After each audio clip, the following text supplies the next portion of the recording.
شارەزایەکی بواری سەربازی دەڵێت بەشداری تورکیا لە شەڕی مووسڵ بۆ داگیرکردنە نەک ڕزگارکردن. عەمار حەکیمیش هۆشداریدایە تورکیا لەبارەی بوونی سوپاکەیان لە خاچی عێراقدا.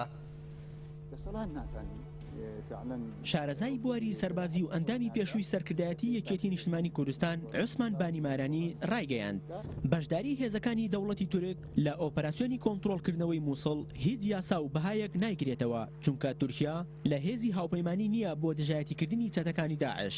تورکیا چەندین ساڵە سەروەری خاکی هەرێم و عێراقی پێشێل کردووە بەبێ گوێدانە بە یاسایی سەروەری وڵاتان بۆیە دەبێت لە خاکی عێراق دەربکرێن. بانیمارانی ڕاشی گەیاند کە هاتن و بەشداری تورکیا لە ئۆپەراسیۆنی مووسڵ بۆ داگیرکردنە نەک ڕزگارکردنی شارەکە. لەلایەکی دیکەوە سەرۆکی هاوپەیمانی نیشتیمانی شیعەکان لە عێراق عەمار حەکیم ڕایگەیاند مانەوەی هێزەکانی دەوڵەتی تورک لە خاکی عێراقدا بەزاندنی سەروەری خاکی عێراقا.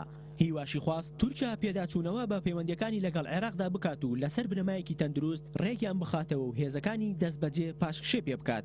عەمار حەکیم وتیشی ئەوانەی کە دەڵێن عێراق لاواز بووە بە هەڵەدا چوون و سەریان لێ تێکچووە. عێراق بە پێکاتەکانی بەرگری لە سەروەری و ئاسایشی وڵاتەکەی دەکات. هەر عێراقیش بڕیار دەدات لەسەر ئەوەی کە کێ بەشداری لە شەڕی مووسڵدا دەکات یان نایکات.